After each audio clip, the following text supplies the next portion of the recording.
Welcome, everybody, to a special edition of the WoodsTalk podcast. My special guest today is Mr. Aaron McCann. We're having a wee Zoom chat and a wee day drink. He's ready to come into the meeting, so let's get it respectively booked. Oh, what a feeling when you're dancing on the ceiling. Let's see.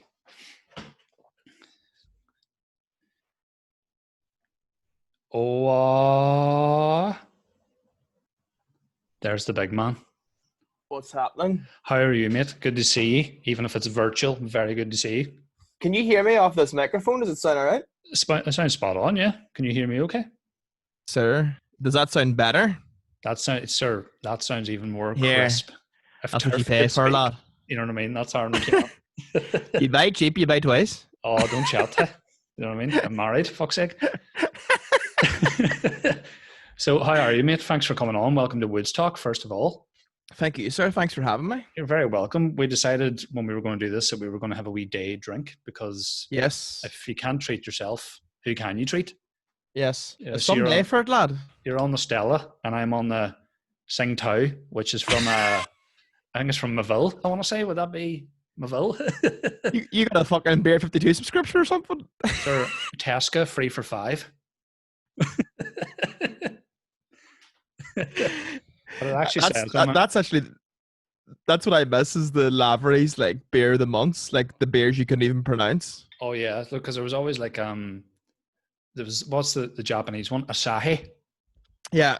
which I think in Tyrone is just called Asa because everyone says hey at the end, and I say Asa, hey.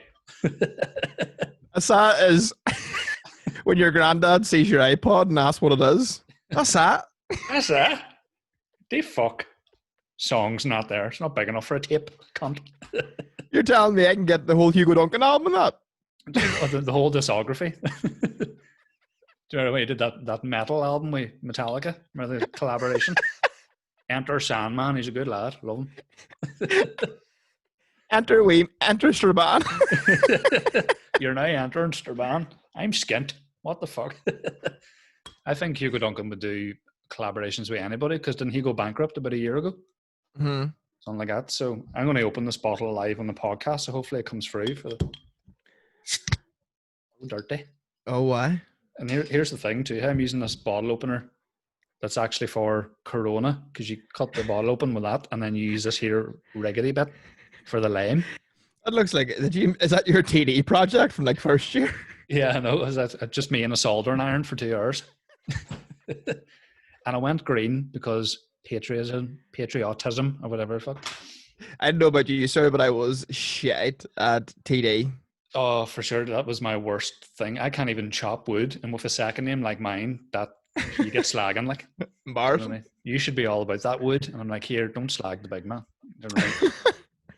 So how are you getting on mid-lockdown? Like, how are you finding it now?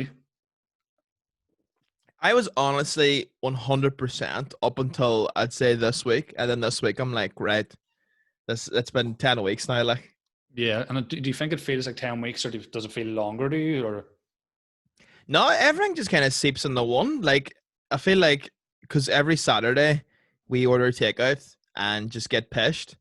And yeah. I'm like, it definitely isn't 7 days ago since we've done this. Yeah. Who's we, by the way? Is this you and the folks? Me and the folks, And how are they getting on during this whole thing? They're doing good, Like, you know, living with two out of high risks, you kind of just have to stay in the gaff. So they've been keeping that on, like. But it is starting to get to the stage now where you're like, right, can fucking things start to shift here a bit? Yeah, it's sort of the point now where you're like, I could maybe hack another week or two, but it's worse now because places are starting to slowly but surely come back. So they're like, oh, we could like takeaways and even off licenses are doing stuff now that you could go up and collect shit. So it's such a cock tease when you think about it that you could go, like, I don't know what the crack is with Oma, but up in Belfast, like Donuts and Zen and Cuban Sandwich Factory. And there's loads of places where you can still get to like contactless deliveries and even go for collection as long as you sort of social distance in the queue. So it's a real tease, I think. Well, see, that's the thing is it would be fucking lethal if it was just like there was one day where they're like, right, everything's essentially back to normal. And then you just go fucking mental for about 2 weeks. Yeah, but I think that first day back is going to be for sure. The first day back, it's going to be like Paddy's Day and Oxygen all flowed into like 6 hours. Do you know what I mean? But that's the thing, you see, is that because it is being like teased out in like phases, Yeah. it probably won't even be like that. Like I'll probably like all my mates, I'd say, will be going out before me because I'm living with mum and dad, and then like fuck knows when stand up will be back. Like, Yeah, it's the fact that there's no time frame on anything is the real kick in the balls. I feel that there's no real definite thing, and it's like everyone's got a theory. Particularly, growing up in a small town in Tyrone, that everyone has a theory about something. So oh, why? when you speak, like I remember, even like when I was like 6, there was a rumor that Strabane was getting the McDonald's, and when did that arrive? Like 2-3 years ago. But I honestly heard that from every taxi man going, "We're getting McDonald's, we're getting Mark, and we're getting raped." I don't know. I mean, it's just fucking. See, that's the beauty though of like growing up in a small town, is that like getting a McDonald's is like a huge thing. For sure. And like, because I never knew for years, Oma does have a McDonald's, doesn't it? Oh, why, sir? Because I honestly, it took me about 3 years of gigging in dailies in Oma for someone to go, "We could probably just get McDonald's after this." And I was like, what? Because any other time I'd been to, is it Indian Village? I don't even know if it's still there. That's literally the worst spot in the town. Is it still open and called Indian Village?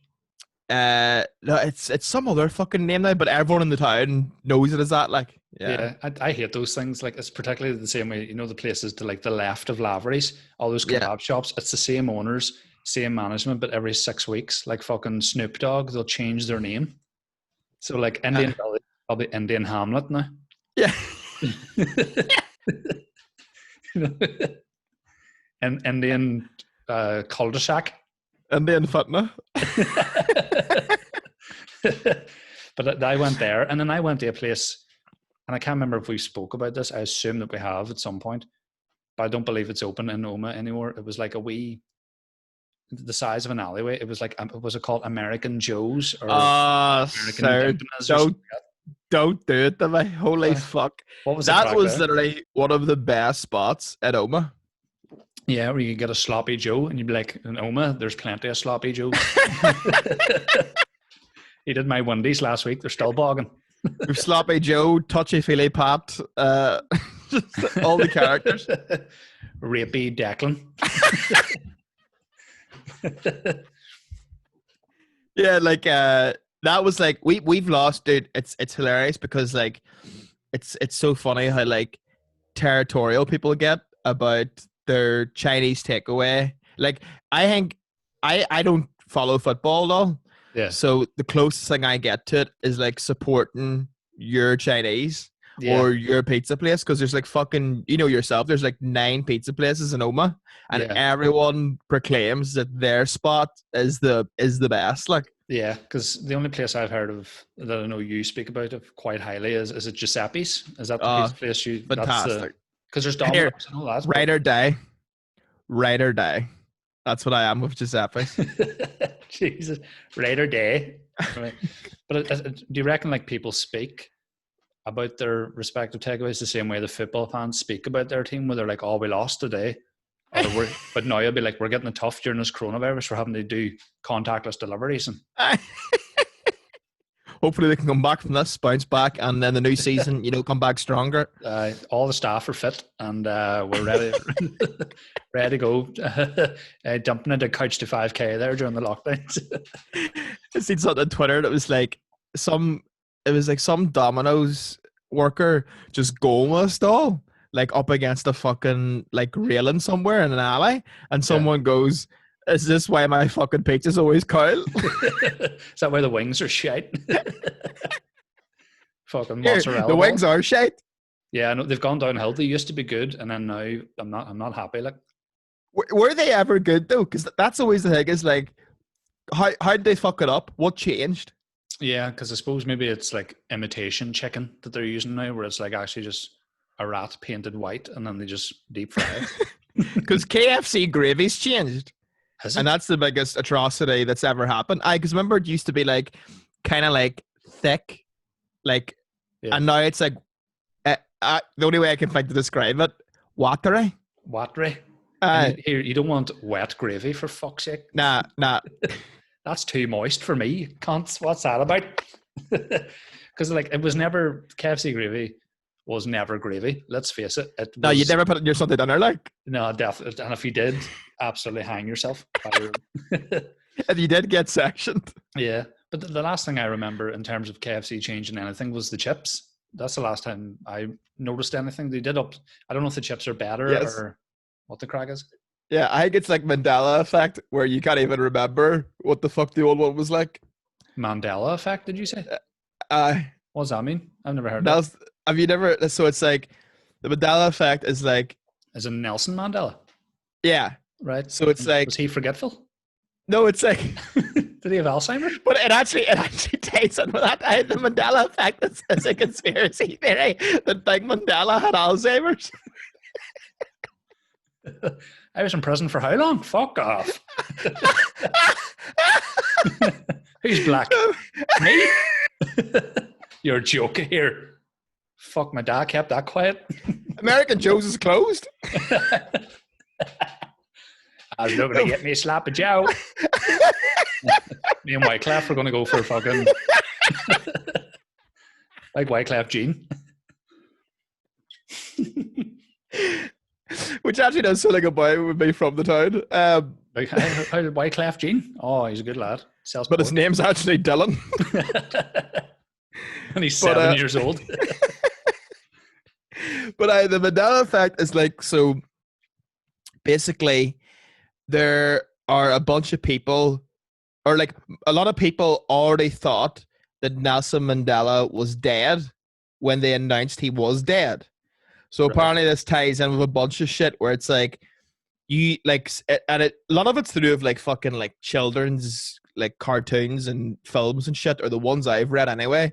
But it's like, you know, you think a certain TV series is called this, but it's actually this. Or everyone seems to think that lyrics in a song go like this, but it's actually this. Yeah. You know what I mean? I was thinking about something similar to that recently, about getting lyrics wrong. Do you remember that song, Call Me Maybe, by Carly Rae Jepsen and whatever she was called? And there's a line in it that I still don't know what the actual line is, but I think that the line in the song is, and all the other boys were trying to chase me. But honestly, since that song came out, I used to think it was, and all the altar boys are trying to chase me. Take your communion, you fucking tried. Flinging them like fucking discs. Now I really want to hear that song to hear that, because I've had a couple of them too. It's in the chorus, like I want to say, as if I don't listen to it every day when I'm bad. The one I heard, it was Justin Timberlake, Mirror, or as he would pronounce it, Mirror. And it's the line where he goes, "It was easy coming back into you once I figured it out, but my brain always heard it was easy coming back into you once I fingered an oil." And I swear to God, if you play that song, that's what you hear, like. Yeah, oil finger, Jesus Christ. That's class. Even just to start that lyric is funny, because it's like, once I came back into you. And like, like if you take like a lot of like American lyrics and then pronounce them in our Tyrone accents, they just sound like pure filth. Yeah, or just fucking completely boring, because usually like American lyrics are really over the top, but like we're like, wear tweed every day or some shit like that. Yeah. Wear tweed every day. Wear tweed every day. Tune, mate. I'll Dr. E. Oh, fuck. Do you know anyone that smokes weed every day? I have theories that there are certain people. I think Elisa's brother Barry is big into it. But it's now, what's the giveaway? He watches Rick and Morty flat out. And it seems like anybody who smokes weed just loves that show. Proper stoner humor, I think. I haven't seen a lot of Rick and Morty, but it seems like very stoner, mentalist humor. I think it's one of those things where, like, It is very enjoyable. It's a great show, Yeah. but I feel like it's one of those things where it's good, but the fan base almost puts you off it. Yeah, that's a really good way of describing it, because they're properly into it, they quote it and stuff, and you're like, Yeah. shush, you know what I mean? Yeah. I think I struggle with animated stuff. Really, like I watched a bit of Archer, and then I got bored. Then the only thing that I've really enjoyed thoroughly was probably F is for Family. Like I'm not a big keen, even Futurama I'm not keen on, to be honest, but like F is for Family of the last couple of years, Big Mouth is actually quite decent as well. Big Mouth is fucking great. I Yeah. love Big Mouth.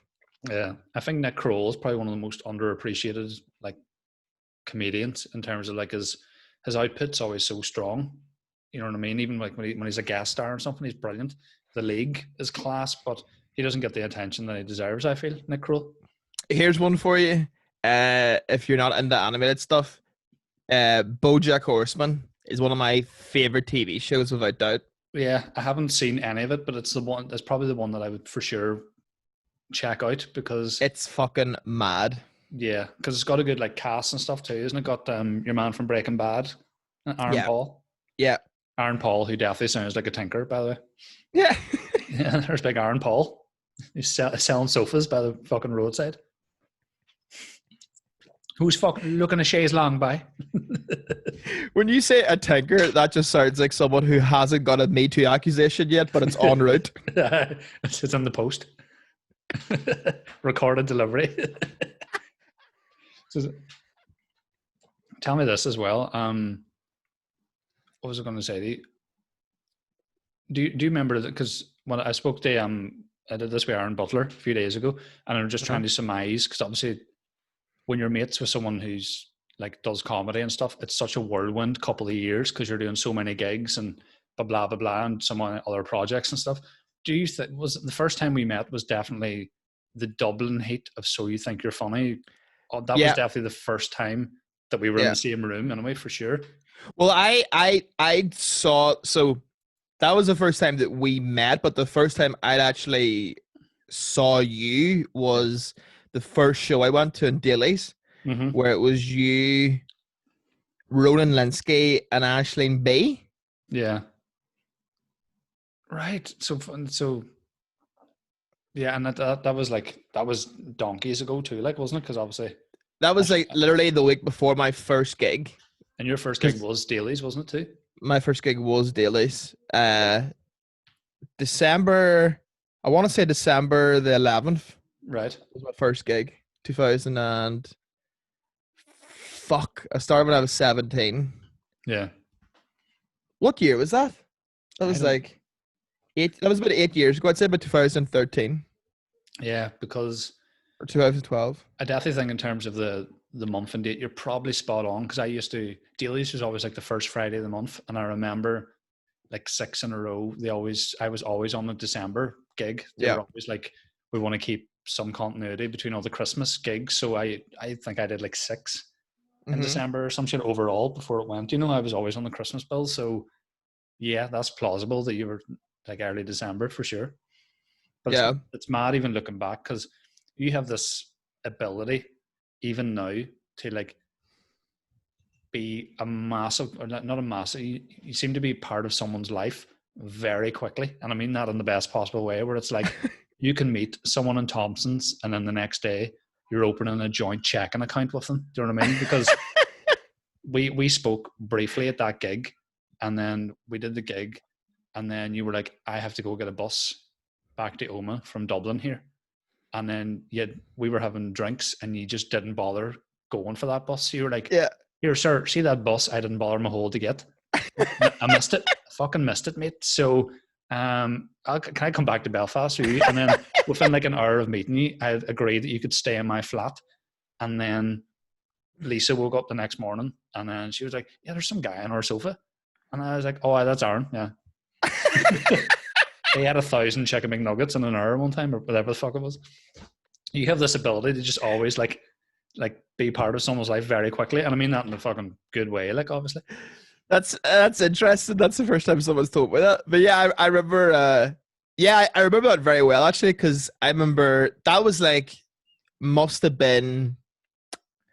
I think that was like my third ever gig because I think I did dailies, and it was like, right, that's an Oma, and then it was kind of like, originally I didn't want to do Oma because I was like, fuck, it's in the hometown and all, and like, it's if you just die in your hole, like, would you ever fucking?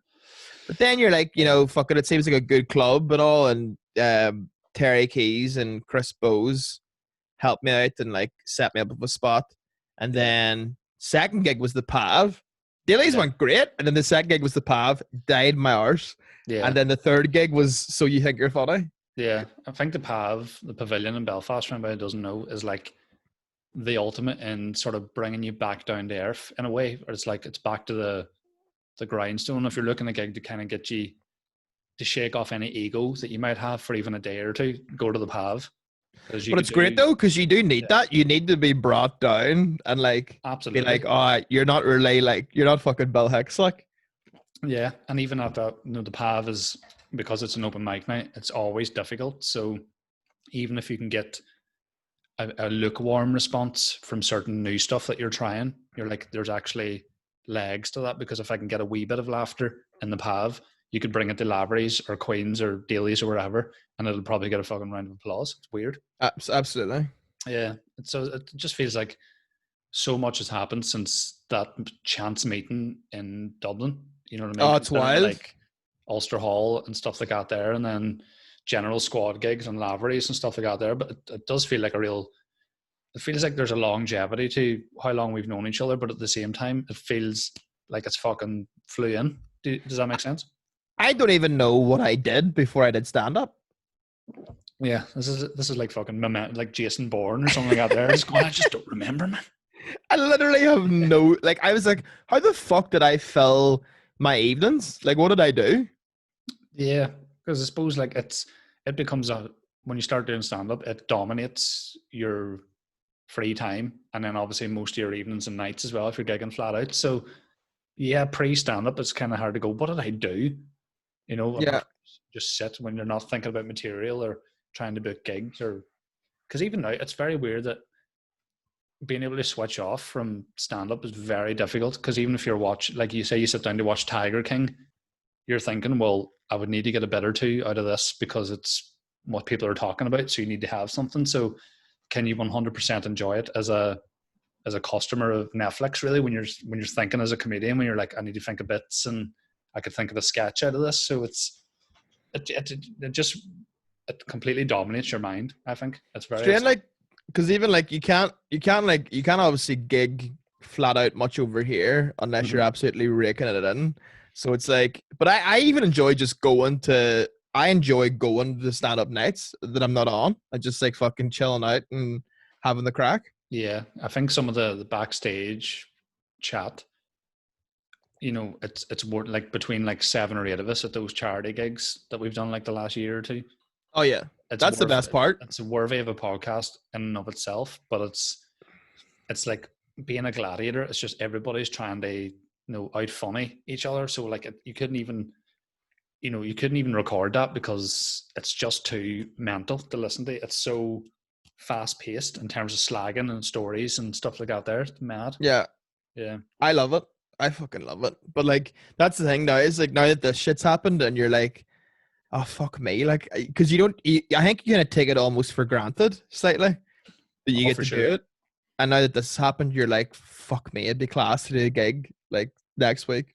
Yeah. Well, I think like one of the real positive things about this whole 10 weeks of lockdown, because at the start I was just kind of going, I don't know if I'll be able to hack this, in terms of being in all the time. Not that I'm overly keen on, I'm not an active person, but just sitting in all the time and not having the option to get a boojum or a coffee or whatever.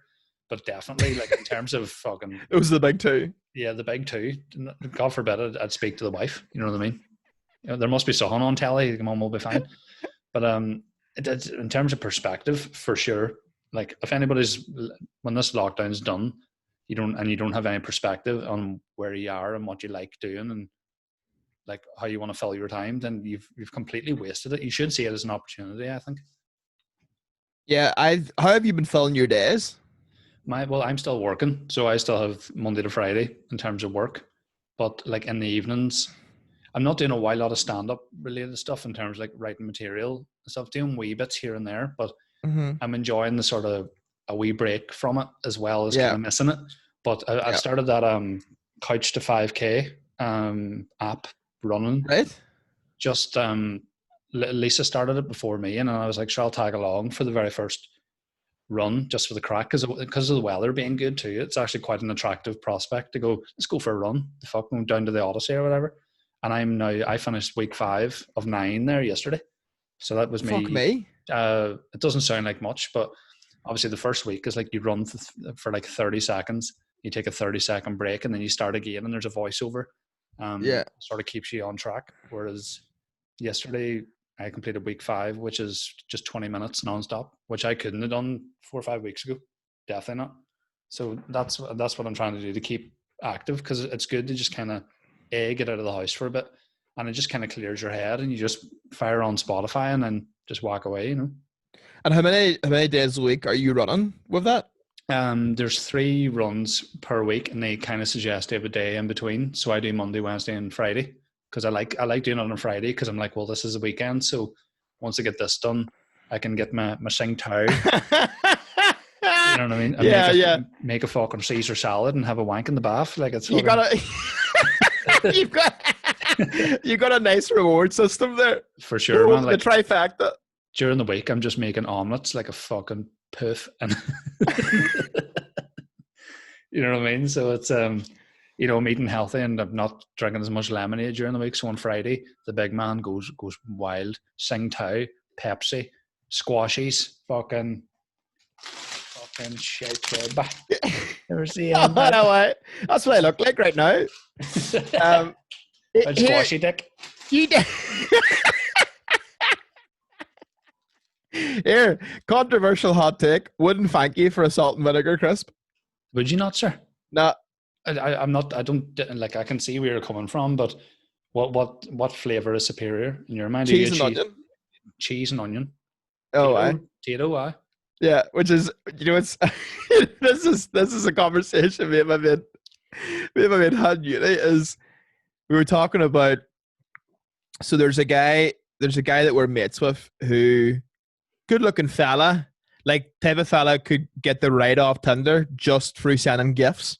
Right. Like that's all you need from him. Like, right, Giffy Claro. And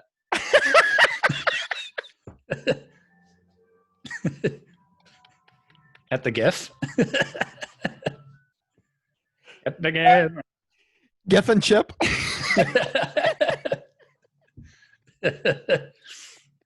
So basically, he always has like a bit of a shallow guy about himself, but like he always has very, like, you know, he could be going with some doll that's absolutely 10 out of 10, amazing, and he's like, fuck sir, she's her right nostril there, I don't know about it, it's put me off, and you're like, that's why I like the other one. I don't like it. What are you talking about? Yeah, she's too symmetrical. I don't like a fucking symmetrical flirt. So I need one half to look like the inside of a Kiev, and the other one to look like the right side of a jambon, and that's the way it's going to be.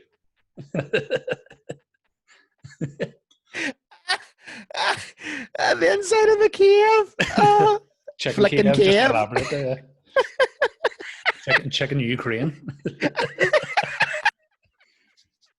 Have you ever eaten? Tell me this, because you would probably know about this. We'll get back to crisps in a minute, but Findus crispy pancakes. Did you ever eat them? Never. No, see, I don't know anybody. See that and breakfast in a can. I don't know anybody that's eaten them. Never. Is that Mandela effect? What the fuck's that? I've never even heard of that. Mandela beans. I don't know, the breakfast in a can. I don't know what. Like, it seems like it's an Ulster fry, bran flakes, and a bit of milk in a tin. Do you know what I mean? You're joking. So who the fuck's why? So why would you eat that? I don't know how skint you need to be for that to be a legitimate option, but I'm going to fucking Google that shit right now. Like, I'm bad at cooking. Like, I don't cook whatsoever. But I feel like any dickhead can make a fry in the same way that anybody can make. Like a fry's up there with like the most simple shit you can make. Yeah, because you just kind of fling it in a pan. Like that's exactly. When it looks like a fry, you're done. Aye, when it's not that pink. Aye. when it doesn't make you bulk instantly, you're fucking dead set. Let's see. This is the photo. So, So what's in it? They got beans there. Baked beans, sausages, mushrooms, bacon, and wait to hear this: pork and egg nuggets. Sir, that is fucking leaping. Yeah, like that's pure hoach. Like, Again, get sectioned. yeah, like how skint. Like they wouldn't even give you that at a food bank. They would go, there's a bit of beans, but they wouldn't give you pork and egg nuggets. I can just imagine, like, see, opening that and then, like, doing a full fucking, like, flip upside down and just watching it, like, slime out of the can. Like fucking pedigree chum. That's essentially what it is. I think if you even microwaved it, like, it wouldn't even look any different. It would still be that shape. Like, even the heat getting to it, it wouldn't flop or anything. It would just be still there. Like, it's a big fucking, just a big, like a toilet roll holder, that sort of shape. But breakfast in a tin, like, I mean, how little money do you need to have for that to be, you know, an option? And in terms of, like, how hungry would you need to be to go, that sounds fucking lovely. It's all Yeah, one because tin. there is no reason behind it. Because, like, even if, so say you are if you are a shit cook that literally can't even work a pan, right? Yeah. You can go to a fucking any Centra, any Spar, and you'll get like a bacon butty for like $150. Yeah. As long as you get up early enough in the morning, for sure. And that's me speaking as an ex-employee there. Just sound like an ex-Centra dick where I'm like, if you get in before 11, it's only £2. Still drinking at the till. Aye. Is that what it is for a bacon bap at Centra, £2? It was there, and when I was there, yeah, but it was before 11, and then, you know, we're recession and all that shit. After 11, it was about £13. Do you miss Centra at all? No. Because I obviously did 2 stints at it. You know, as much as I kind of would deem to slag it in terms of stand-up, like, it was perfect for starting out in stand-up because I worked, you know, 8 to 4 was the latest I'd have worked. You know, it was either 8 to 4 or 6 to 2. So in terms of, you know, having my evenings free to go do stand-up, absolutely. So, and then I didn't work weekends. So in that respect, it was fucking perfect. But I just don't miss the people. But again, how many jobs are ruined by working with the public? Like retail and stuff would be class if you didn't have to work with the public, or if you could say whatever the fuck you want. No, but the fact you have to be professional if someone's being a legitimate wab, do you? Yeah. And they're going, well, I'm sorry about that, and I understand, but really, if you could just go, fuck up. Yeah. You know what I mean? Like, I had people complain to me once that it was a warm day. That's why I remember it, because there's like 6 the last decade. And I remember this girl complained that she went to the wee bakery bit to get a pan of chocolate, right? And there was a wasp near it, and she complained to me, you should do something about that. What am I going to do? What do you want me to do? Wank it off? Nah, get the fuck. What are you going to do? Not getting stung for some random trout? Yeah, people. Sometimes you get those like customer complaints where you feel like you're on like a hidden camera show, and it's like the reaction is to go mental. Like, how does someone not go mental listen to this? I think it's actually even worse now for the places that have remained open, even limited during this whole COVID thing. Because Lisa obviously works in a company that's like deals with like water coolers, and obviously there's social distancing and stuff. They're sort of limited. She's still working, but they have like 1 driver out delivering instead of the usual 4, right? So apparently Lisa's got emails from people saying, because of coronavirus, we're very concerned, obviously, because it's a water cooler. A lot of people use it, you know, because they're pressing down on the thing to get the water out and blah, blah, blah, blah. She was like, would you have any like Bluetooth or, you know, touch sensitive like water coolers? So like, you know, like when you go for a piss in Lavery's and you just like put your hand near the flush button that flushes. Yes. And I'm just going, you want like an infrared fucking water? Fuck up. You know what I mean? Can I just like get the water to squirt out from an app on my phone? Fucking easy. Yeah. You know what I mean? Like, so they're even going, complaining about that, going, yes, we actually have to press the fucking thing down and put the cup under it so that we can fucking get a wee glass of water. You know what I mean? You're like, here, shush. It's fucking mental, like. But she said people complain. She said this guy messaged her saying, yes, I'm disgusted. My water cooler is leaking. absolutely is fucking leaking, and I'm pissed off. So she was like, okay, I'll send one of the drivers out to have a look at it. So the driver went out, and you think if it was leaking and was on a carpet as well, there'd be like damp everywhere and stains. Driver couldn't see fuck all. And he's like, well, I don't see any evidence that it's leaking. And your man goes, here, fuck up. It's definitely leaking, because when I came in at 8 o'clock this morning, that was fucking full. And look at it now, it's fucking noon, and there's only about a quarter of it left. And he was like, it's because fucking hers are drinking it. Do you know what I mean? Of course it's fucking reducing. You fucking gee bag. Go on here. People be drinking away at that water, and now there's less of it. Do you know what I mean? It's like if it's leaking, it's because it's leaking water out of the designated fucking tap. Oh my God. That's like saying like some guy in his house fucking screaming, going, Vanilla, that fucking shower's leaking again. You're like, here, water's supposed to come out of it, you fucking root end, hang yourself, baby. Oh my God. Yeah, some of them you're just like even I feel like everyone who's ever worked in a job dealing with the public has some sort of a story like that, where like it's just so like whenever I used to waiter, I remember one time a doll took a bowl of ice cream, and she goes, I can't give that away into my ice cream. And I goes, why? And she goes, it's too cold. Am I supposed to eat this cow? What the fuck? and I literally like, I was going to say it, and then I thought it would come across as cheeky, but I was like, do you want me to put it in the microwave? What the fuck do you want me to do? What would you have done? Just stick it under your armpit? Be like, what do you want me to give you, fucking honeycomb soup? You fucking... Just that coffee's while hot, sir. Am I supposed to drink that in my mouth? By my tongue. That's wild scaldy. Here, I tell you, I remember back in the day. Have you ever heard of the Fir Trees Hotel in Strabane? Oh, I said. Back in the day when it was really fucking just a shambles. I remember mates of mine like said that they went with their parents, and they got like just like a scoop of ice cream for the dessert. A wee scoop of vanilla ice cream. And talk about like staff not being trained. Jesus Christ. He's like, oh, we scoop of vanilla ice cream, happy fucking days. And puts his fucking spoon in it and eats it. And it turns out it was like a big just fucking scoop of mashed spud. So the fact that he didn't cop on just by looking at it means it was very smooth mash and was very well made. But when you're expecting ice cream, mash just doesn't cut it. Sir, can you imagine the shock to the system when you put something in your mouth that you're expecting to be vanilla ice cream, and it's just a fucking scallion in it? It's a fucking Mars Piper. Do you know what I mean?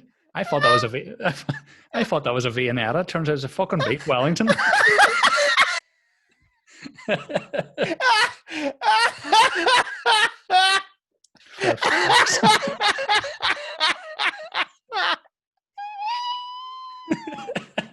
Oh fucking hell! Yes. Oh, see, that's hilarious. But to be fair, you can complain about that, but the mashed spud, I say, is dearer than fucking scoop ice cream. So here, financially, you're getting more for your dosh there. Oh, I would complain, but then say, I'm keeping the spuds, by the way. I'm keeping them. I'm taking them home, and I'll reheat them tomorrow with my breakfast in a tin. You used to have a real sweet tooth, didn't you? Like, you used to have a fucking addiction to like coke and shit, didn't you? Oh, for sure. Yeah. It's only like really the last couple of weeks I feel like I've got a hold on it, to the extent where even if I, when I don't get the shakes, happy days. But like, honestly, the last couple of weeks, just from like doing the runs and stuff like that, I've even when I have the odd glass at the weekend, it's grand, but I don't enjoy it as much, even as a treat. But yeah, for years, man, like when I was a student, particularly, I could pound 4 liters of Dr. Pepper a day, sir. That's mad. Yeah, you would have 4 liters in a day. I could do 4 liters, no bother. It was anything between 2 and 4. It was just more so if I was hold to go to the shop and get another 2-liter bottle. Like I can't, like, see, during my student days, unless I was hungover, I wouldn't have had a glass of water to fucking save your life. And bear in mind, we were in a shit student house, so I wouldn't have drank the water anyway, but I would have a bottle of Evian, no sweat, if I was dying. But nah, mate, mental. Because my friends will make passing comments at me at how much fizzy drinks I take. Yeah. I fucking, and that was the bad part about me too, living in America, was you get all the shite that you don't get over here. Like Yeah. we've only like 2 flavors of Fanta, which is a fucking abomination. Yeah, no, it's For it's that like is, like, Fanta and pineapple what's it's strawberry. fucking really, really limited over here. Because what flavors of Fanta are in America right now? Like it was like there was a shop literally across the road from our house, Mhm. and you could get, was it like 3 Fanta for $2, and it was like strawberry, pineapple, blueberry, fucking mango, fucking like Mango. so much shit, Yeah, and it was all unreal, and like that was whenever I was at my worst, because you would find something brand new that you hadn't had before, like it, and then realize, oh well, fuck, I've only a year to enjoy drinking this without paying £14 for it in a fucking Sweets of America shop in Belfast. oh, there's one in Castlecourt called like American Candy Emporium or some shit, and you Yeah. can get like a deck of, like grape Fanta, and then there's like obviously cherry, Dr Pepper, and all that jazz. It's about £42. Oh, yeah. And like I remember when we started doing them in Centra, we did like a small, there's like a shelf or two of like American stuff. So we had like was it like a Tootsie Roll and there's a Baby Ruth or some shit like that there. Uh-huh. So I got them for the crack. They were about fucking $1.40 a pop for this wee dinky fucking bar. Stinking, sir. Aye, shite. I wouldn't thank you for either of them fucking bollocks. Like That's the thing is, you see, there's 1 or 2 like fucking American sweets or like crisps, whatever, that are unreal. But then what happens is you kind of like romanticize everything else about it, and everything else is shite, bar those 1 or 2 things. yeah, it's just 'cause you're Hershey's tired of them. chocolate Yeah. is fucking gooping. Yeah, it's fucking Ho Chin, number 47 in the fucking menu. Ho Chin. Fuck me. Spunky Ho Chin. Here's the thing. It's fucking like the only place like that I feel in Belfast is the closest to getting cool sort of Americanized drinks is the drinks machine in Five Guys. You ever been in that? Oh, yeah. That's like I could just go there. Like that's my China. That's me. Cherry vanilla pomegranate Coke. Happy days. Do you know what I mean? Legit worry I have is that Chinese buffets won't be a thing after this. Yeah, because like, but you remember where my old flat was? Remember, I was like 4 houses down from China, Unreal. and it used to be I don't know if you've ever done like the real rebellious thing where you come in, to get the box for £4 for takeaway, and they're like, the box has to close. It has to close, so you can't. But like, you would just howl it. And I got there, like press it down like a fucking kettlebell. Like our closes, no bother, and then we get out. It's like a fucking magician's fucking like springy thing where you just like the lid will fucking fling off. Because here, those wee boxes for £4, I'm filling the hair out of it. Like I'm getting. I would be even cheekier. I would like, so you would have like your base kind of shit in the box, so your rice or noodles. Yeah, but then absolutely. I would like walk around and get like shit that there's no sauce or anything on it, so it's not messy. So like say salt and chili chicken, put it on top of the base and eat it as you walk around the place. That's like what my dad used to do when he used to go for his big shop, pre-stroke Pat. He's now post-stroke Pat, which is a good TV show. He used to be sort of like, go to like Super Value in Strabane, and the bakery would be at the very start of the shop. So he would get like a couple of apple turnovers and a fucking Danish, and he'd have them met by the time he gets to the till and say fuck all. Even though he's got like a big fucking pastry stuck to his forehead, no bother. That's hilarious. Just a dirty apple turnover stealing bastard. But as someone who appreciates decent grub in Belfast, like, do you feel when you go to an all you can eat, and I assume this was a thing in the States, you have to be tactical. You can't go mental on the first plate. Oh, why? All you can eat. See the people, because here's the 2 dumbest things that I've ever seen at an all you can eat. Once in China, I seen a guy get the takeaway box, and there was like rice, noodles, and chips on the bottom. Good start. And then he had like the beef and black bean, lock of chicken balls, blah, blah, blah, prawn toast or whatever. But then he, honest to God, scoop ice cream in the fucker as well. Remember, you used to give like an ice cream machine, like he put the ice cream. Like put it top. in the box. Yes, mate. Yes. Like that's what I mean. Again, get the raw. You know what I mean? Like that's raw business. Get the invoices sorted. Yeah, that's. And then Get him a tax sent for the punishment baiting. Holy fuck. Put it up on Bebo, you're fucked. Then the second thing was my mate John. Before we went to Kevin Bridges in the Odyssey, not the last tour, but the previous one. We went to Cosmo first in Victoria Square and ate all the actual savoury food, and we're like, we'll get some fucking dessert now. And they have the big like chocolate fountain. And he got like a flat plate, and he got like marshmallows and blah blah blah on it, and then he just puts the plate directly into the fountain. Right, so like, see when he was walking back, it was like trying not to spill anything because it was like a perfect layer of chocolate sauce. Like you're trying to carry ice cubes back to the freezer. You know what I mean? I was just going, how about you just put the marshmallow and dip it into the chocolate? You fucking window licker.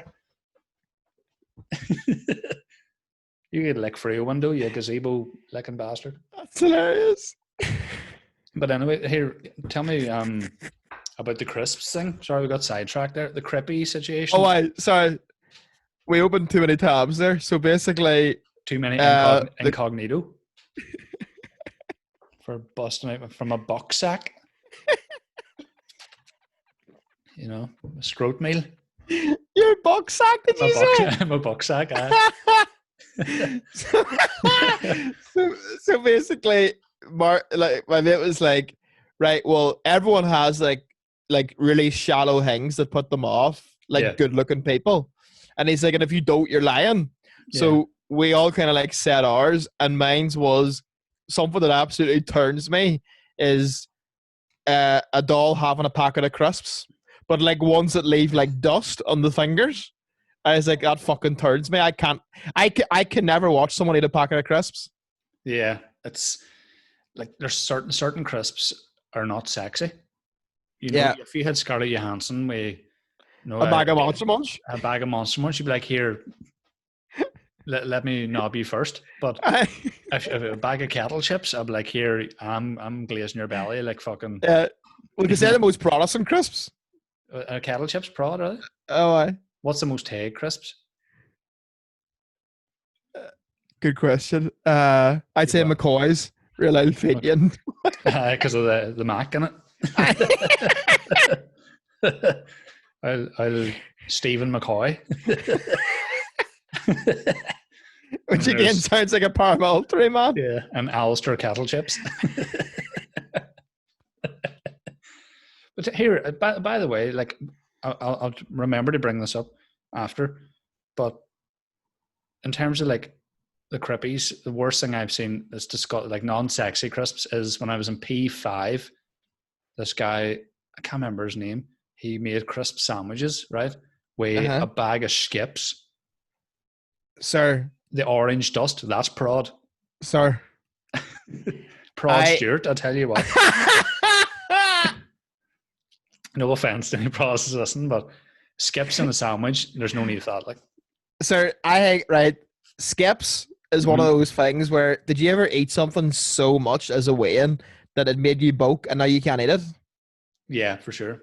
That's happened to me with Skips and ambrosia custard. Can't even look at either of them. Even now, you still can't have. Is it just ambrosia custard or a bit of custard on like a dessert or something at a restaurant? I could stomach, but like, it's something to do with that brand. It's the cold custard. Like, you know, you'd have a cold. I used to have it all the time as a weigh-in, and now the thought of it turns me. You see, I'd love to be able to agree or disagree there, but I've never had custard. Never had it. I only had steak about 2 years ago as well, sir. The big man's living a sheltered life. What way did you take the steak? Can I be honest? I got a bit of slagging for this, but again, I'd never had well steak. Done. It was never a thing. I started well done, but I worked my way down. I think that's a fair way of going about it. So I could take it medium now, or no, I could take a medium rare, but I kind of prefer medium, to be honest. What about you? I still haven't worked my way down to medium rare, although I know for a fact it's bound. Like, if the well done to the medium jump is anything to go by, it must be tastier. Because whenever I had steak for medium the first time, I was like, why the fuck would anyone ever get it well done? Yeah, for sure. Like, I look back now and go, I'm happy that I started in well done, but I wouldn't have it now, like, for sure. It's just fucking with the meat. But the opposite side of that, I couldn't have the blue steak. Yeah. Couldn't do it, sir. I thought I was mad, never like not having sushi until 2 years ago. I've never had sushi either, sir. Raw fish with a balaclava on it.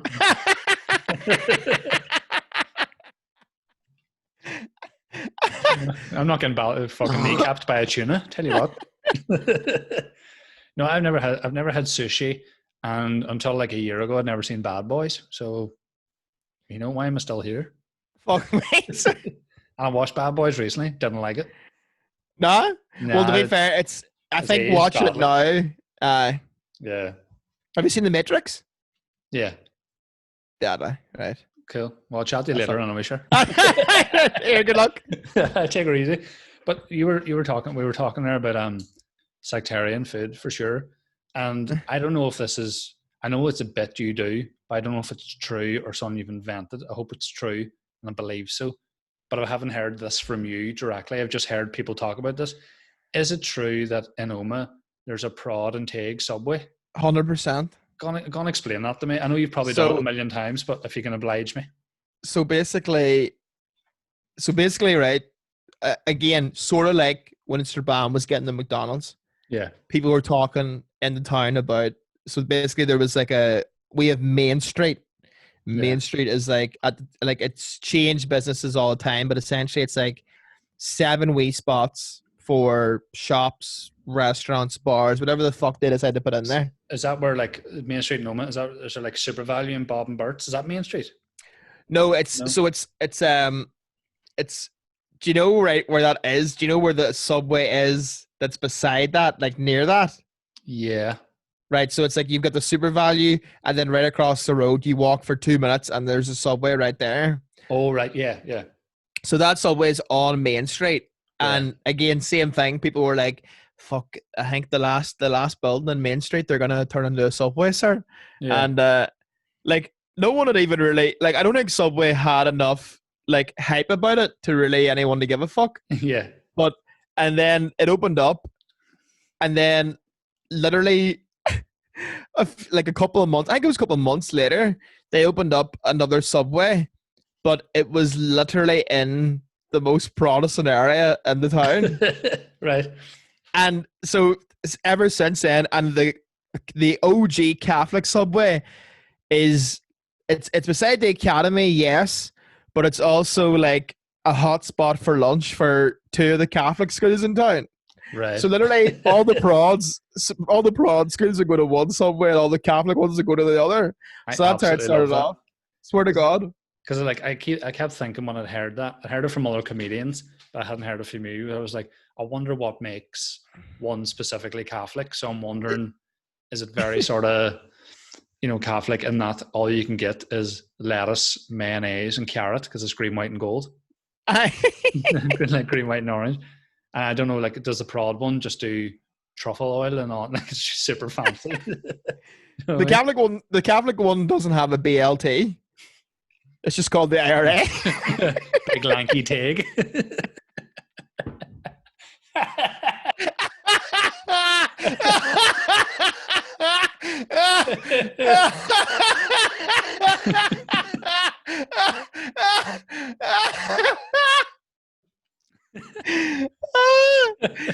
Oh, that's so good.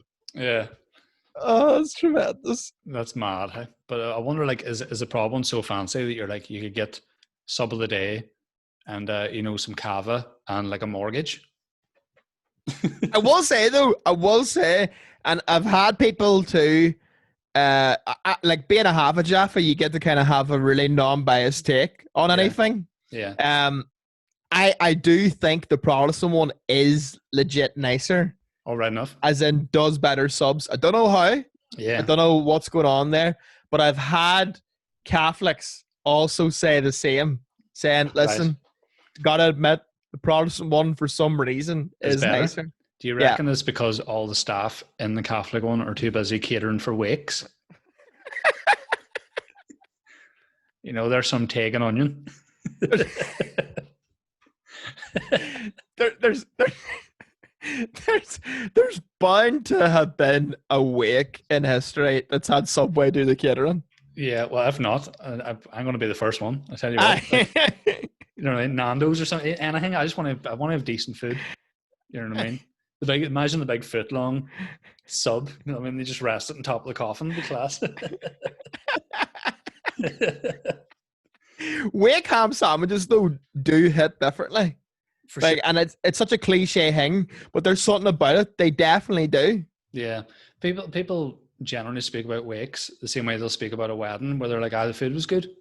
Uh, Do you know what I mean? Like, honestly, like, well, and wakes are good crack. You know what I mean? Which is the way they should be, to be honest. Like, I know it's kind of a hard time, but it's like the sort of later end. You know, when people are like, "Let's have a tin or fucking a bit of whiskey and a lock of ham sambos," and the crack's good, which is the way it should be. I feel. I've had wakes that the food was so good that I forgot who the fuck was dead. Yeah. Just who is it? Oh, Nelson Mandela. Sweet.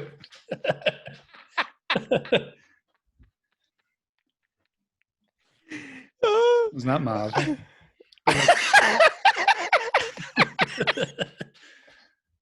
I know, but wake's such a mad thing, because did you have to explain wakes to Americans when you were over Oh, there? aye. Like, and Oh, what aye, yeah. was the verdict? Because it must be weird to explain it to people who've no idea without making it sound psychotic in a weird way. We were like, the dead here is lying in his coffin on top of a fucking ottoman, and then he's in the living room beside the telly, and he's got surround sound speakers either side of him, and I mean, it's Dude, there's so much shit that we do that we take for granted how weird it is until you explain it to someone else, and that goes for so many things. yeah, Even the way we talk, like there's so many things that aren't even sentences. They're more like words that you would use to join your sentences, and I Yeah. can't even explain to someone what the fuck they mean.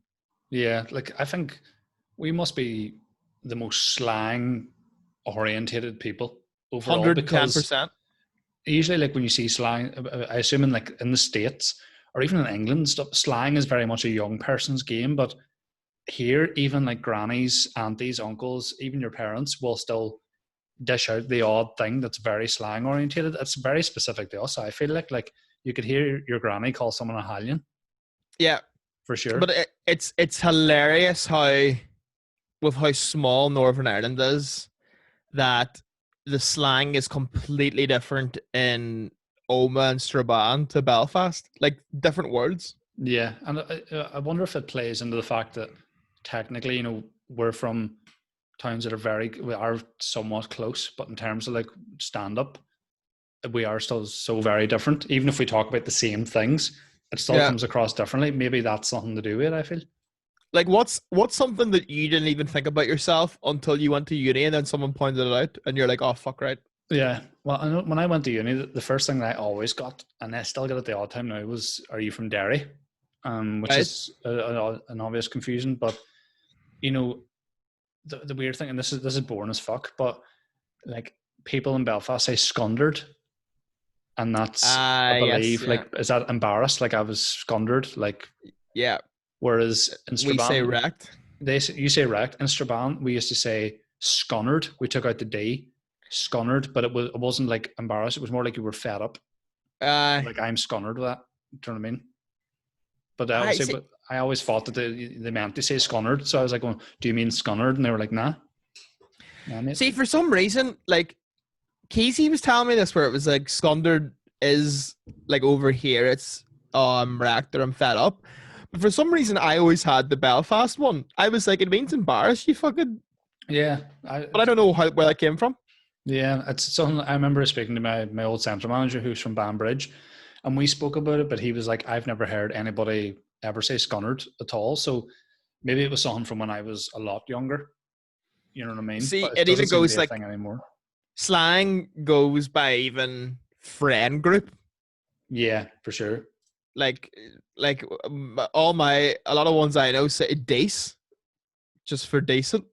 But I think I only started using "dice" because I think some of you boys were, Uh, to be totally honest, because I'd never heard it on the TV show. But then suddenly I was going like "Dice Witherspoon" and stuff like that, and I was like, "Where the fuck did that come from?" yeah, yeah. You know what I mean? That definitely 100% came from like boys I know in Oma just saying that, and then I kind of took it on as well. Yeah. And I think it's like seeped into our group, like our comedy group. Yeah, I don't like. Again, I don't even like to talk too much about what happens in that WhatsApp group, because you get arrested Aye. for sure. Like, and again, like it seems in terms of when we all get together, like carnage does ensue, i.e., and again, this is one of the best things you've ever done with your whole life, and you should put this on your CV, was a little bit of the bubbly from my wedding. The fact that you saved, the fact you saved the whole thing is one of the smartest things you've ever done. Yeah, like I have genuinely no idea where that came out of. Yeah. Like I can't remember. I think it was Dave, I think, who like I think we were referencing that Chris Jericho thing. Yeah. And then I was like, Dave, go on, say that and take a drink of champagne. And then he did it. And then fucking Mick got involved. And like, it was just like, it just turned into its own thing. Like, yeah, because I wasn't overly involved because it was my wedding, but like, how big did it actually get? Like, did it go properly? Did it get a lot of hits? Because it seemed like a lot of people were talking about it. But again, I was none the wiser because obviously I was doing other things. But did it sort of? It's definitely the most viewed story I've ever had. And then I think someone screen recorded it and then tweeted it to Chris Jericho, and he retweeted it. Oh, really? And then See, I didn't know that video on Twitter got a ton of hits and stuff. Yeah. Yeah, it's fucking mad. But again, it's one of the best things because not only is it obviously because it's funny in and of itself, but even like I get a chance to see what's happening in the background because obviously I wasn't a part of that part of the day. Like I was either up at a table or off getting photos. So it was kind of cool for me to go, oh, that's where, like, that was the vibe of my wedding. Because obviously you spend so much time planning it, but then you're kind of so busy that you can't gauge the vibe. Does that make sense? Yeah. Like, so even just being able to rewatch it and see the crack and see what was happening in the background was class for me. Like, but the amount he's put away is like he must have single-handedly paid off the mortgage of that hotel. I had like I legit had battery acid in my stomach the next day. Well, you must have spent a fortune, sir. But between all these, I mean, we was doing rounds in terms of the. We were doing rounds of bottles of champagne. Jesus Christ! Because like that's like I've seen you drunk. Don't get me wrong, but that's the drunkest I've ever seen you. Because I remember you were all like, "Wait, Jay, yeah, I get you a pint here for your wedding and all." And then you're like, I got plenty here. And you like a load of coins in your pocket. Oh, stop. I don't want to hear it. And I was sitting there going, okay, no worries. And you're like, what's Lisa want? And I was like, I don't think it matters because you haven't got enough. And you were like, I've got plenty here. And I was going, D, I got loads of coins here. You must have thought that the coins you had were like 2 or even €1 coins. Man, they're all like 10 cents. You had about 80p. Oh my God! Right, you get a pint, you get a pint, and I get Lisa fucking vodka white, and I had to pay for it because you had about 80p. Sir, how big and bat bear, fuck. So that's like that's happened. I swear to God, I don't know what that is, but that's happened to me so many times on nights out where I'm fucking blasted, and I don't know. I don't know where this happens because it is like. If I'm doing that, I'm in a blackout. Like I'm properly in a blackout. And for whatever reason, I don't know if it's like not understanding the value of money or what the fuck it is comes out. But I'm just like, I just think that I'm like, because it is like, I have good intent where I'm like, I'll get everyone a drink here. And then I'm like, oh, I literally can't do it. I just not happening. But the fuck was like, there, so fuck up. But now get me one now because I offered. Not my fault. I don't have any money. So buy me triple brandy and lick my bag. So do you know what's hilarious too? What I was going to do for this podcast was open your wedding card for you live on Zoom. That's right. I swear to, sir, I still like, because I already like it was already an embarrassing amount of time, and then there were opportunities where we like I think since your wedding we've been at like 2 gigs together. Yeah. And both them nights were like, I was on the bill last minute, so didn't even like think to grab it. Yeah. And so I literally like have like literally your wedding card is down in my room and it's sitting there with like the card and money in it. I tell you what though, speaking of, remember you were saying in terms of our slang or even the way we say things, there was a moment the Thursday after my wedding, you were doing pugs. I think you were closing, or maybe I can't remember what you were doing, but it was me, you, William Thompson, Dave, and Johnny Turner. And we were chatting away, and my wedding came into the conversation. and you said something that only I got. It's not even a really popular thing, but I just knew what you were chatting about. It's not a common thing. And Dave said something like, "Yeah, I fucking enjoyed your wedding." And then Johnny obviously did the suits for me and the lads, like, because that's where he works. So we were chatting away, and Dave was like, "Fuck, I think because I ate a decent amount of food, that's why I could keep drinking the bubbly all fucking night." And you were like, "Aye, sir, food was good. The mate, the mate was lovely." I was like, obviously I know you mean the mate. Everybody else was like, "His mate was lovely." What the fuck? You're like, "Oh, sir, the mate." The mate. I love that. I was literally the only person. Everybody else was like, "What the fuck did he just say?" And I'm just going, "I know exactly what I mean. The mate." Because you can't even like say it without facially going, the mate. Sir, that's fucking hilarious. Yeah. Bad, isn't it? The mate was lovely. Oh, the mate and the fucking the Maris Pipers. Which is actually the highest compliment you can get from someone after a wedding is the mate was lovely.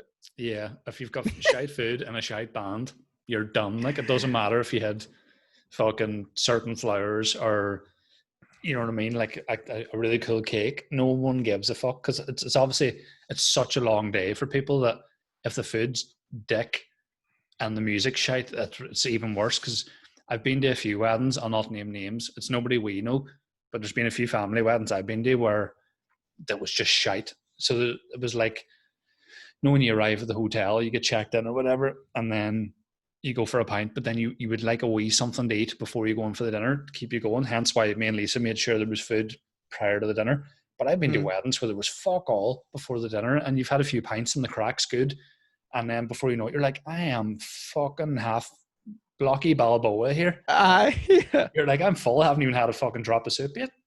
Yeah, I like it's funny because like I feel like I literally couldn't even think of like I can't even think about what a wedding will be like if I ever fucking have one. But I'm like, it's such a weird thing where it's one of the only things you do. It's probably the only thing that everyone does in their life where afterwards everyone's like reviewing it. Do you know what I mean? Yeah, that makes sense. Absolutely, yeah.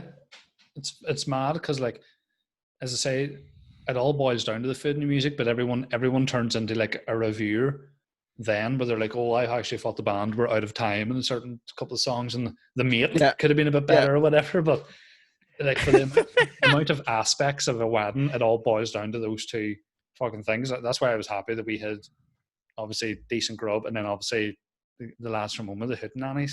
You know, we were spot on there. Like, but powerful. I've been to a few where it was like you didn't get fed for ages, and then the pints battery, and then when you do get the food, it's fucking rank. You know, and I've been to a few weddings too where the food was late because speeches ran far too long, and then you're sort of sitting there and it's cowl, and it's because it's a long day, so you're like, at least a bit, like, you know, do you ever go to a wedding and go, is there a Chinese fucking nearby, because I'm struggling here.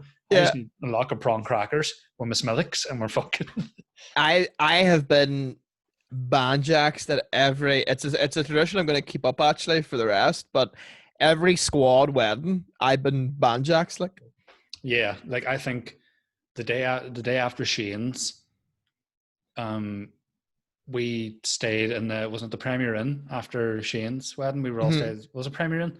Yeah. And I got a bus from Sprucefield back to Belfast for Lisa, and whatever happened, there was some sort of crash, or there was something to do with like low staff or something. But it basically meant the route I was on added on like 6 other routes. So it was like, and we were there, honestly, it should have been 20 minutes from Sprucefield into Belfast in the bus, hour and a half, just sitting there. The heat, sir. People were getting on this, and it was obviously because it was near Christmas. There was these 2 girls got in front of me and Lisa. I was struggling, like menopausal hangover. These 2 birds got on. They were obviously going for like their staff do, so they were like on the phone, but no, because they were all dressed up. See all the perfume and the tan and all, and I was just like, I could smell like Karma and fucking Gucci, and I was like, oh man, and it just dry. You know, like I was actually shaking like a her as well. Like, and I never get the shakes noticeably. You know, when you're just sitting there. Man, that was a shaking like a her. Yeah, shaking like a fucking epileptic leaf. You know what I mean? But you know what I mean? Like that was like I was blocked at Dave's, and then I wasn't too bad at my own, and then I was fully blocked at Shane's. To be fair, like, Yeah. but like, sure, it's a long day. So what else are you gonna do? Plus, like, I missed Dave's, unfortunately, but I was fucked the ears, fucked the chains, fucked the Collins. yeah, Collins as well. Fuck's sake, like, but see, I was still wrote off at Collins, but like in a good way because I just stuck to the one thing. There's definitely Yeah. something to be said for. I know this isn't exactly my ingenuity, but see when you just don't mix. Yeah. Like I know, like my sister's fella is one of these people that like no one he goes out for drinks. He's like, oh, sir, I had a pint of Guinness, then I had a JD and Coke, then I had a vodka and white, then I had a Smithwick's, then a pint of Tens, and then I had a fucking brandy. And you're like, why? Yeah. Why, you fucking aged Sir Mix-a-Lot? What the fuck? Like, you know what I mean? Sir Mix-a-Lot. That's hilarious. Whereas at Collins, there was Guinness and Coors on tap. I stuck to that. Had a wee bit of wine with the dinner, but then Lisa just drank the wine with it, like the crafts of wine all day. And Yeah.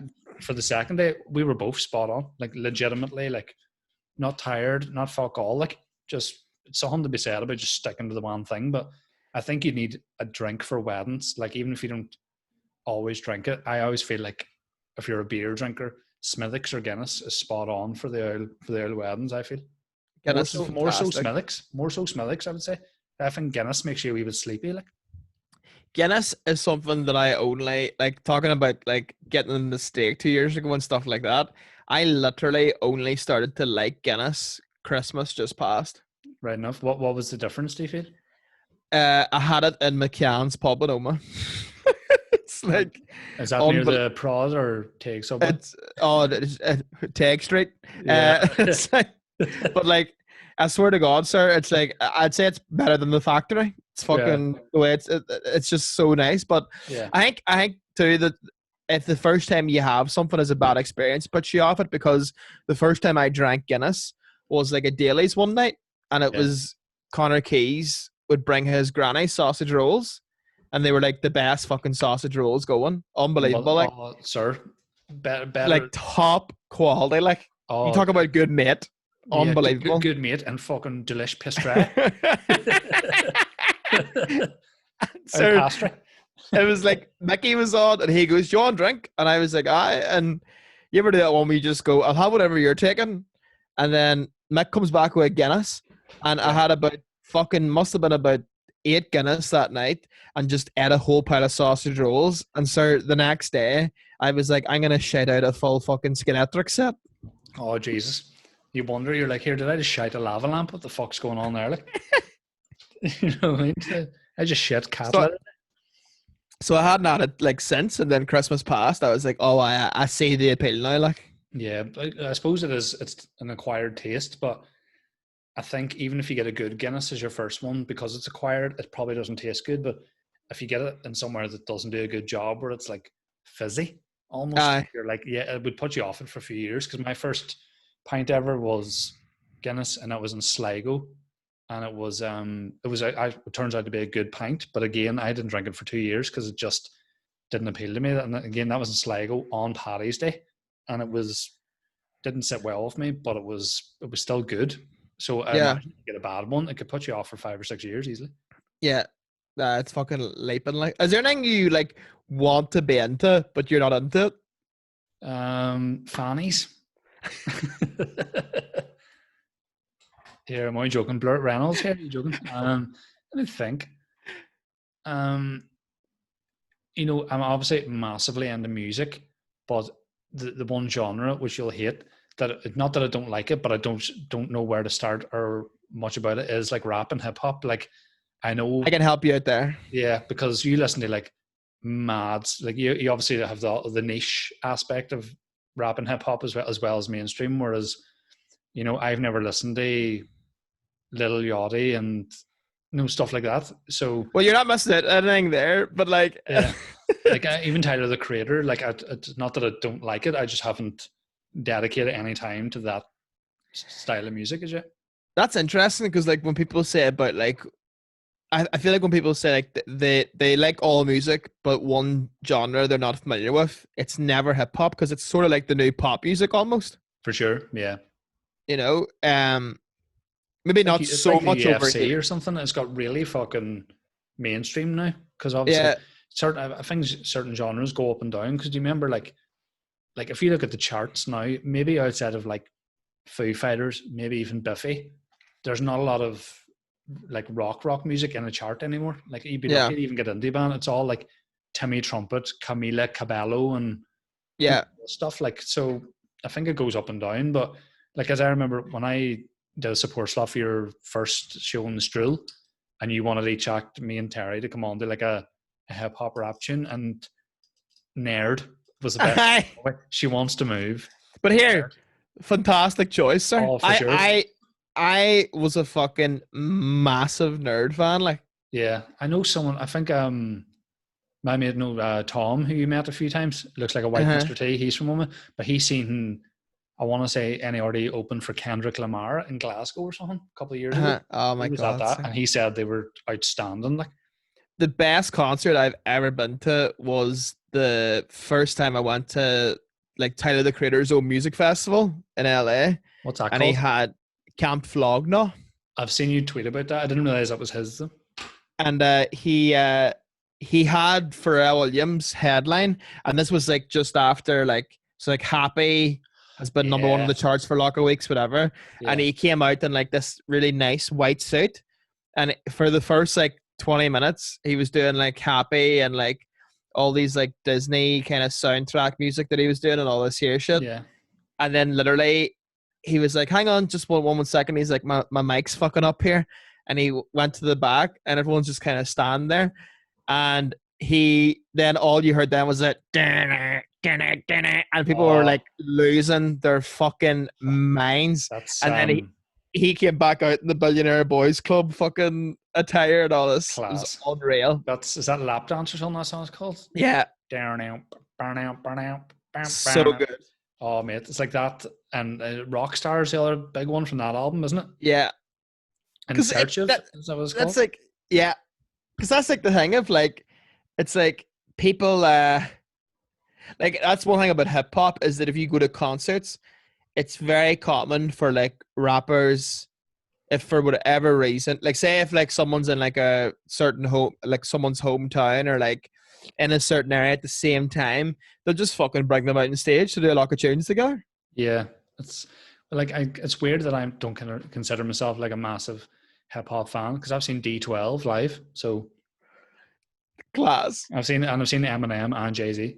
To be fair, where did you see Jay-Z? Oxygen. I went to Oxygen. Class. So Eminem was the third night. Then dare I say it, was Jay-Z even headlining? I don't think Jay-Z was headlining. It was Muse. Cause no, I'll Google it, but I know Muse headlined tonight, and then Eminem did a night. But I seen it was like Jay-Z was on the main stage. It was such a weird lineup, but it was lethal. It was like I seen Jay-Z, Dizzy. Dizzy was brilliant. He's unreal. And it was like Florence and the Machine, Biffy, Stereophonics, Jay-Z, and then Arcade Fire. That's what it was. I don't like Arcade Fire. Jay-Z was class, man, and I didn't know a lot of Jay-Z stuff outside of the things that he did with Linkin Park. You know, the sort of Collision Course EP he did with them. So I knew, like, is it Gigawatt and Dirt Off Your Shoulder? I knew those tunes because they're obviously blended in with Linkin Park stuff. But he was lethal, like, and as was Dizzy. I was that's my biggest regret in life is that I was just born too late to go to Oxygen, like in its prime before it fucking died off. Because I remember the first time I had an opportunity to go, you know, but money wise, it just wasn't feasible because it wasn't working. Was fucking the year that was like Daft Punk, The Verve, Rage Against the Machine, loads of fucking big acts were at it, and I was gutted. Then I worked at it for a year. It was a year that like Blur headlined, so I saw Blur, Gaga, Katy Perry, Snow Patrol, and Razorlight, and all, and Florence and the Machine, and all that jazz. Then the year I went was obviously like Jay-Z and Eminem and Mumford were in a wee tent, and Calvin Harris, Prodigy, Black Eyed Peas, and stuff like that there. The lineups were fucking ridiculous. Actually stupid, but it's a shame because the sort of tail end of Oxygen, it became so mainstream and so dance orientated, whereas the years I went or worked at it, there was like a dance stage, like a big tent where you could see like Calvin Harris and Tiesto or whoever the fuck it was, but it was fundamentally like just a bit like I'd love to see the Verve. And I think actually that year that I couldn't go, Tom, who we're speaking about there, he made, obviously you get the odd clash at a festival, which I'll ask you about in a second, but he made the decision and he regrets it to this day. He went to see the Killers, who I don't dislike and have some decent stuff. He went to see the Killers instead of Daft Punk. Oh, and to this day, God, he's like, what the fuck was I thinking? Like, sir. do you know what I mean? That's like going, oh, I was going to go see fucking Prince there, but Philomena Bagley's in Cookstown tonight.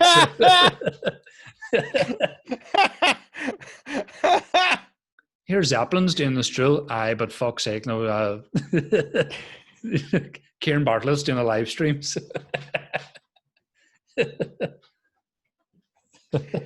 Oh on my Raglan God. Road. That would weigh so heavy on me if I Sure. made that decision. Yeah, I'm lucky enough that I've not had anything like that. But was there any festivals you went to in the States or anything where you were like, you had to make the decision between two acts? Or were you lucky enough?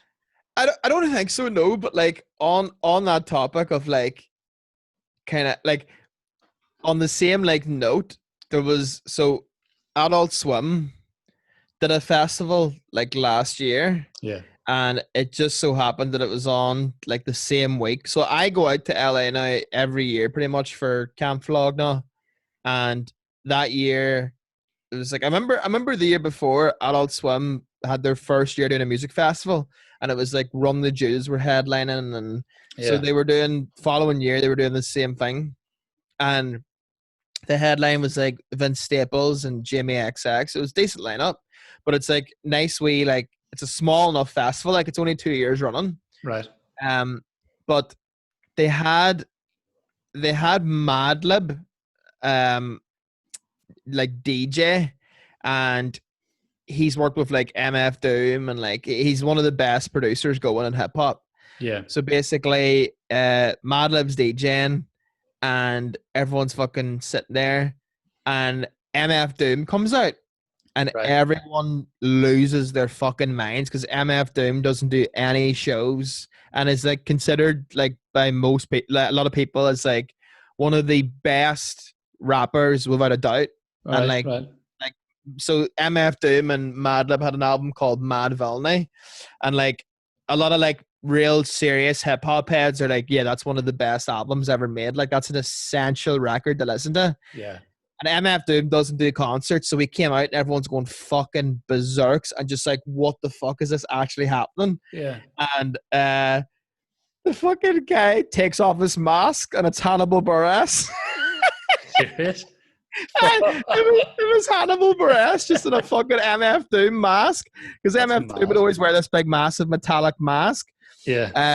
He came out and everyone was like, and they're kind of like the same build too. They kind of like so it was believable.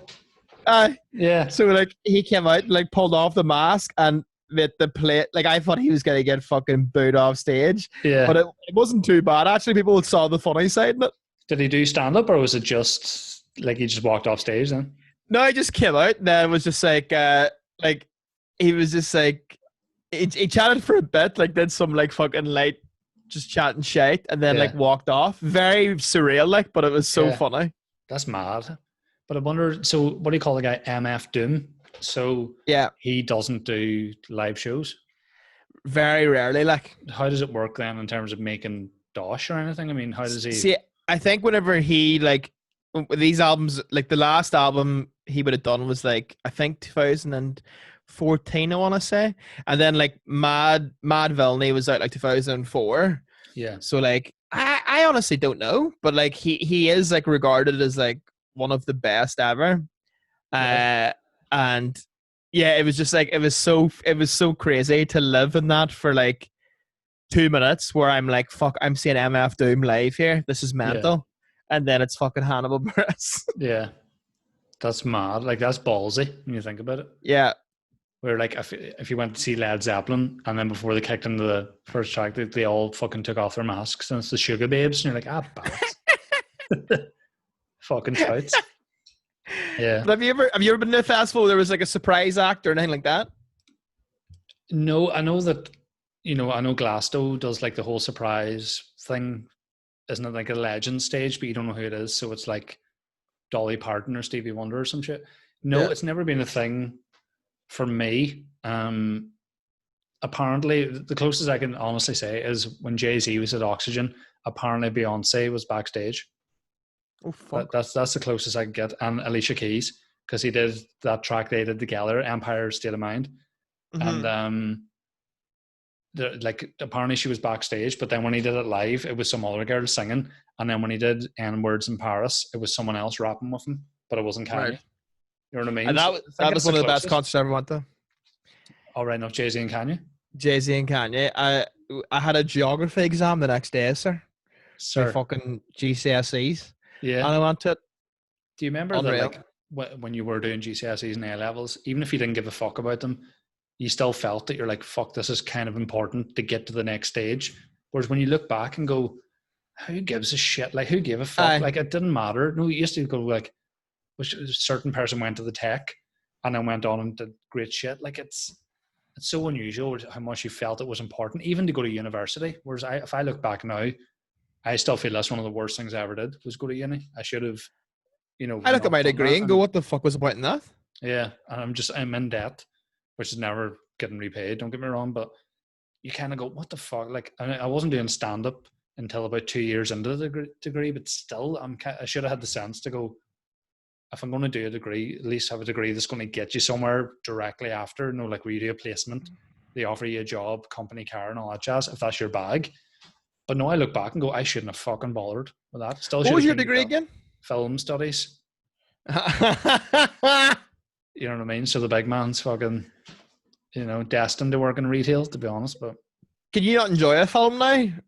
Or are you always using theory from that degree in it? Nah, I never give a fuck to that extent. It's not like when you watch stand up, you kind of critique it. Nah, I can watch anything. Like, thank God, to be honest. Like, whereas I find watching stand up is weird now. Whereas I actually feel now that's a good indication of how strong a stand up special is, where you go, when you actually do laugh at it beyond going, oh, that's well crafted and well delivered.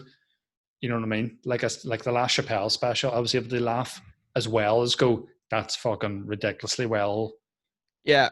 You know what I mean? His level of fucking thinking's ridiculous. Whereas the last special I watched where I was actually laughing out loud was like Rory Scovel try stand up for the first time, or he's fantastic. Jim Norton's Mouthful of Shame, which you recommended to me. Yeah. And Bill Burr, most recent Bill Burr one, I was able to laugh out loud, but sometimes you're just kind of going, oh, that's funny.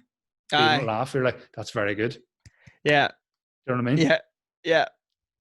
Like what for you is like the best special of the last couple of years? Is it too cliche to say Chappelle, or is there something that equals it?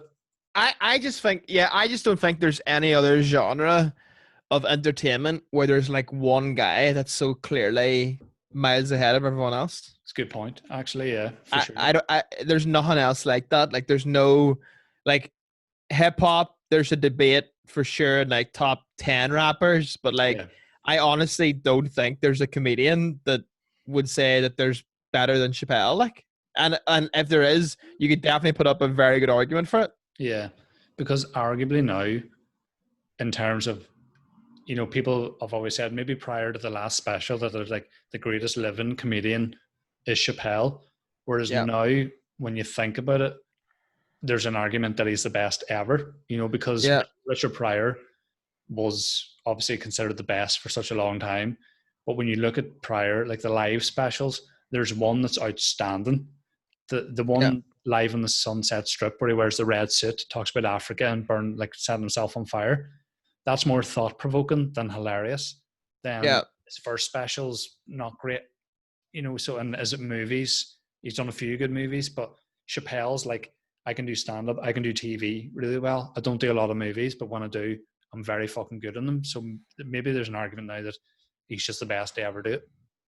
Well, like I think what solidified it for me was Sticks and Stones, and it was Yeah. because of the fact that it's like context based. It's like if he released that special 10 years ago, you'd be like, that's a very fucking good special. But because he released it now, when he Yeah. did, where it was like he'd already done 2 specials for Netflix, or no, he'd done 4 at this point, He done 4. and then he'd done 4, and they were all getting like, you know, blog posts, Vice articles, all this stuff saying about how he's outdated, and you know, like these jokes about this group of people aren't. Yeah, but he came from a generation where it was like anything was fair game. So then Six and Stones was just essentially him saying "fuck yous," and I loved it. Yeah, because I think timing was a big thing for that special, because obviously it's very well written because of Chappelle. But the fact that a lot of the stuff that he was speaking about in terms of like the topical material, that was weeks fresh. That was still considered fresh topical stuff. So he'd obviously set the date to record it, or maybe Chappelle being Chappelle was like, I'll record this time for Netflix because he's that good. But the timing of that, like everything was still fresh in people's minds in terms of like the new stuff that he was talking about. So It's mental. like it's amazing, but timing definitely was a real aspect in the success of that special and the controversy of it as well, for sure. 100%. I think seeing him live was without a doubt the most motivated I've ever been after watching something. It Where was was this? insane. Sorry, was this in the States or was it? A Comedy Store. Sweet. Was it like a surprise thing or was it build or? Yeah, it was surprise headliner.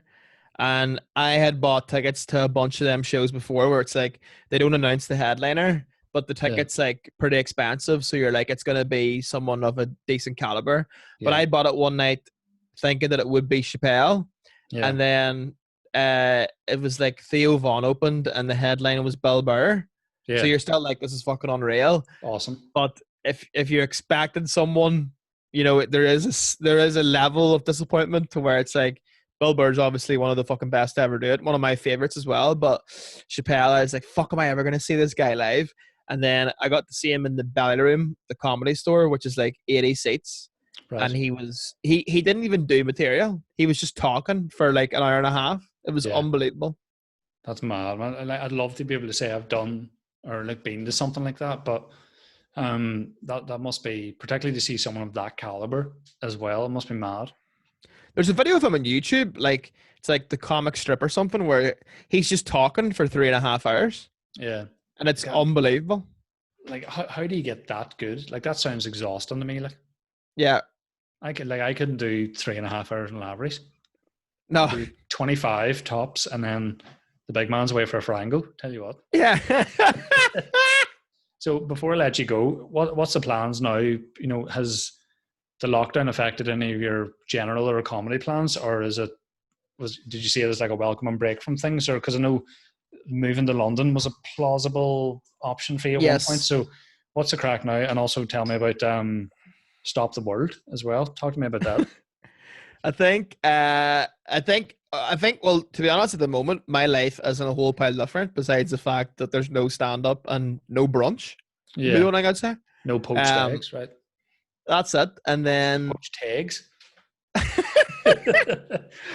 Only in the Prod subway. But I'd say, like, I don't know, like for me it's gonna be a case of, I feel like this year is just deleted.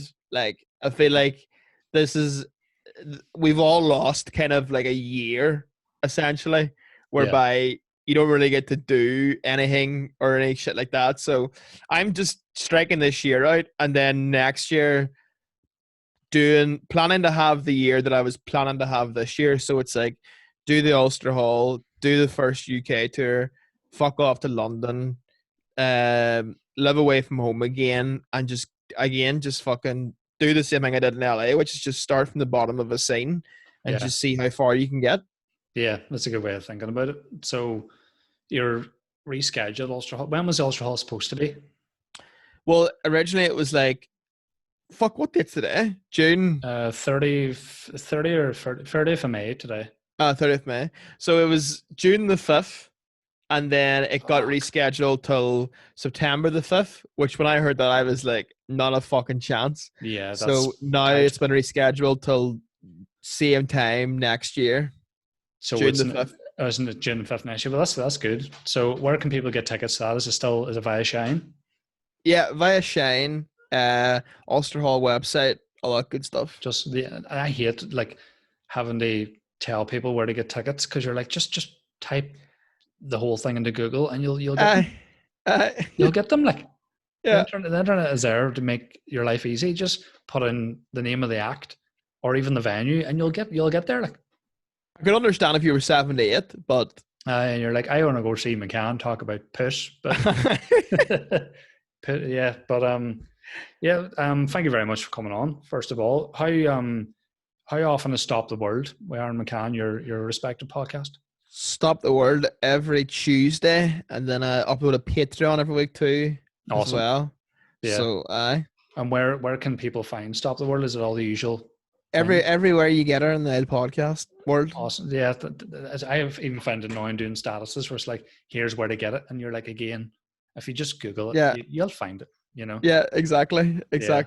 Well, like exactly. all my sort of video podcasts I'm doing with yourself. I've done one with Butler, and I've got Dave, and then like Ruth Curran and Colin and Mickey, and all soon to be booked. That's all for my Patreon as well. That's going to launch quite soon as well. So thank you very much. Thanks for being a part of it. Hope you enjoyed it. Absolutely. This was fucking deadly. And enjoy the rest of the day. Drinks. Are you drinking more or what's the crack? Or this is me now. Like I've dropped the anchor. Well, I've had one, and like I always feel when you have one beer during the day, you either need to have a second or go to your bed. Do you know what I mean? So I'm either going for a snooze or I don't even have another one of these. I have a fucking Starapramen. Oh, go on ahead, sir. Get it in. Which I was drinking in Prague, so I'll have one of them because it's fucking nearly Christmas, McCann, and that's the way it is. And then I'll fucking, when all this is lifted, we'll go to Indian Village and slag the fuck out. Oh, absolutely. Indian Hamlet's my hole. We'll go get kormas for the boys. Absolutely, mate. Yeah, well, thank you very much for coming on, man. Thoroughly appreciate it. Enjoy the rest of your weekend. Stay safe. Wash your hands. 5G caused COVID. What the fuck? You know what I mean? Thank you very much, man. I'll chat to you soon. All right. Yeah, sir. Good luck. One love. One love. You still there, huh? Oh, what? Oh, why? Are you just trying to make it awkward? Do you want me to hang up? Do I have to hang up? You hang up, sir. Sure, I'll hang up first, sir. Aye. Enjoy your wank. Take it easy, man. See you soon, all right? Good luck. One love.